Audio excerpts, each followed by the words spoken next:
And now for a different kind of celebration, the work and the life of the artist Judith Scott.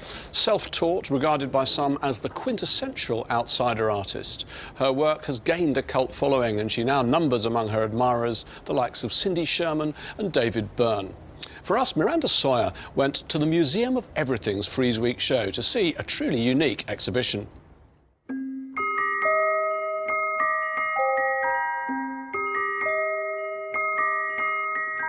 We tend to think that art is made by artists. So can something be art if it's made by someone who doesn't call themselves an artist, or even know what art is? These are just some of the tricky questions raised when you consider the work of Judith Scott. Judith died in 2005, aged 61, having spent the last 18 years of her life consumed in the making of these strange and powerful objects that you can see around me. But it wasn't only her creations that were extraordinary, her life was too. She was born in Columbus, Ohio in 1943, deaf and with Down syndrome. Her family looked after her until the age of 7, when, on doctors' advice, she was institutionalised. But Judith had a twin sister who was perfectly healthy. 35 years after Judith was first locked away, her twin Joyce could bear it no longer and decided to get her out. It must have been very difficult to have been apart from your twin for so long. It was very, very difficult. We had always played in the same space, we slept in the same bed, we did absolutely everything together. So yeah, it was terrible. I mean, I think I know very well how terrible it was for me, and I can't even imagine how terrible for her losing everything, you know. So what was the institution like that she was in? Can you describe it?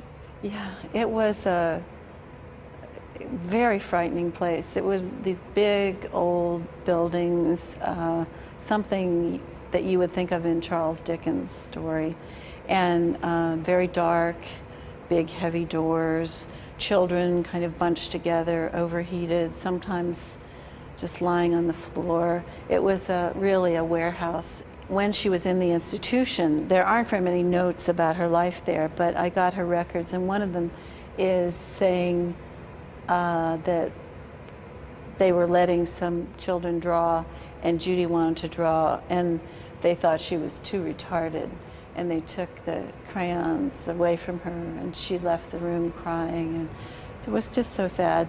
And what happened when you got her out? She came to live with us in Berkeley, California. A friend of mine told me about Creative Growth in Oakland, which is for artists with disabilities. I went there, I fell madly in love with the place.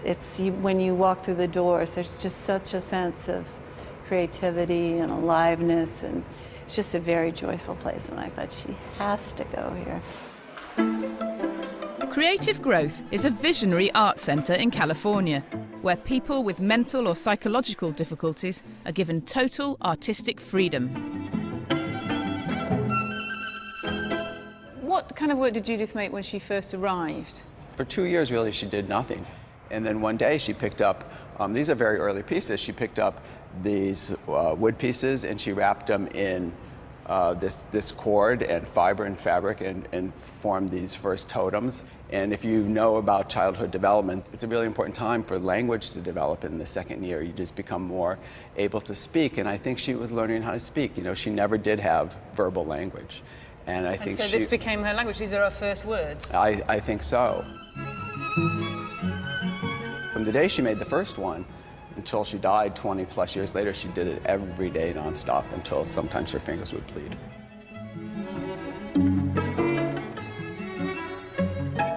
How long would it take something like this then? It depends. A smaller piece like this might take her a few days to a couple of weeks. The very large pieces took sometimes months. Okay, and she would finish it and then what? Well, when she was finished, she would make this motion like this and she'd push it away. Done. This looks like there's something in here. What's in here? Right. Well, Judith's process was really interesting because she would go around the studio and appropriate objects, which is sort of art speak for steal things. So she'd steal things and she'd start to bundle them into her pieces and wrap them. These X-rays reveal some of the unusual things Judith buried inside her sculptures. There's a few little precious bits. It looks like some beads down there and a little bit of kind of doily type stuff. And that, to be honest, looks like someone's wedding ring, just stuck in the middle of it. For people that had lived in institutions, often they want things to be secure and safe, and they want to protect things as well. And I think she's also using it as the idea of womb or something hidden. She creates these spines and these points of tension. So she's really sewing and weaving it together. It's not a simple wrapping motion. And these works, I mean, we have an exhibition here. It's all of her work. It is presented as a work of a proper, in inverted commas, artist. Are these works for sale? Do they have monetary value? What happens to these pieces? We're not selling these pieces right now here in London, but her pieces are for sale or have been for sale. All the artists at Creative Growth, unless they say no, their work goes for sale, and the sale of the money goes to the artists to support them. This retrospective is part of a major show by the Museum of Everything, a unique venture that aims to bring the work of self-taught artists living on society's fringes to a much wider audience. Contemporary thinking has it that art is only art if it's made by someone who calls himself an artist. This work doesn't do that, does it? It challenges it. It's a very different thing. When we look at it, we know it's art. It seems crazy for me, for any museum or curator to say, actually, no, this isn't art because it lacks art historical context. Every artist has a story, but often the story doesn't come first. They don't say drunk janitor Jackson Pollock.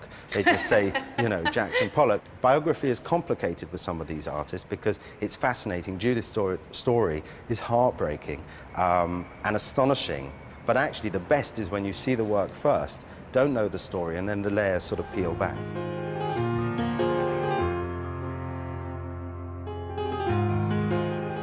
I don't care if the art world defines Judith Scott's creations as art or not. I find her pieces compelling and original, and her story incredibly moving, and that's enough for me. And you can catch Judith Scott's pop-up exhibition at the Old Selfridges Hotel until October the 25th.